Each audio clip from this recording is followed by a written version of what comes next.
Goat Yoga by Christine Olinda. Goat yoga? Excuse me? Goat yoga. Doesn't that sound fun? Fun? No, it sounds awful. No, it's greatest of all time yoga. Come on, it could be a great experience for our girls. Plus, I already know a place where we can take them. That was a conversation I had with my friend Dawn, who also happens to be my daughter's Girl Scout leader. I should also mention that I'm her co leader, and she often runs ideas before me when we are planning events for our troops. Don't get me wrong, I'm used to her crazy ideas. In fact, I almost always love them. Her last crazy idea involved teaching the girls all about chickens, and in her defense, it was pretty fun. Fast forward a few weeks, and we are sitting in the school's cafeteria where we meet every Wednesday evening. A dozen little girls are running all around us while the moms try to figure out just what the heck is goat yoga. The conversation went something like this.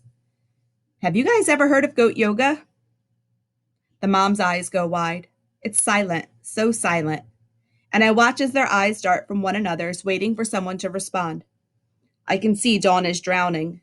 Crimson quietly flows up her neck, and within seconds, she's as red as a tomato.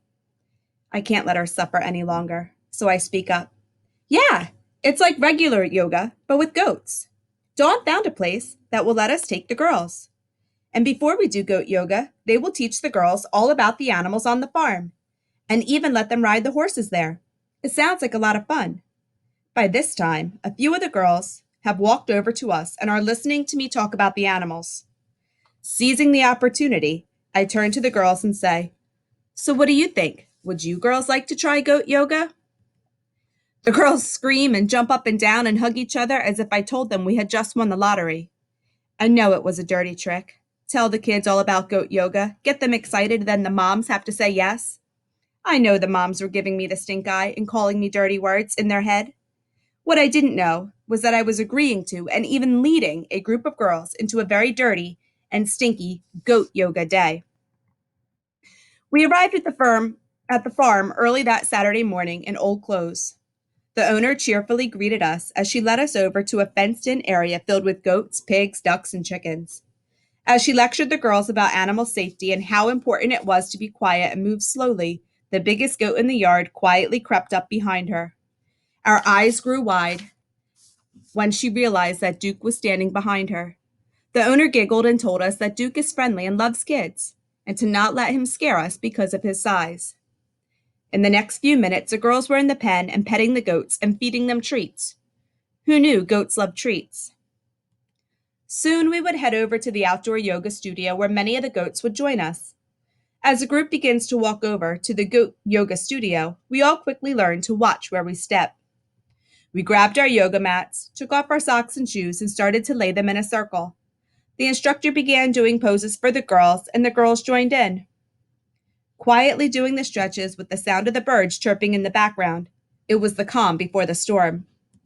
In the blink of an eye, the goats began feasting on our socks. Cries of, "Stop that!"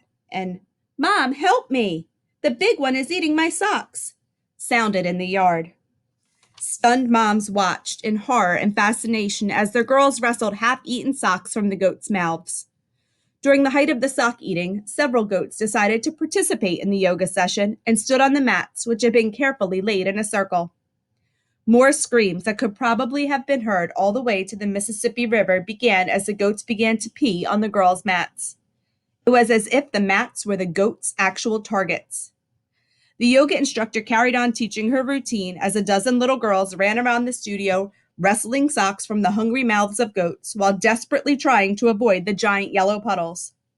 By now, it was complete chaos, and the moms joined in on the goat yoga party, helping their daughters retrieve socks and suppressing their urges to laugh, cry, or curse, and by now, I couldn't even tell.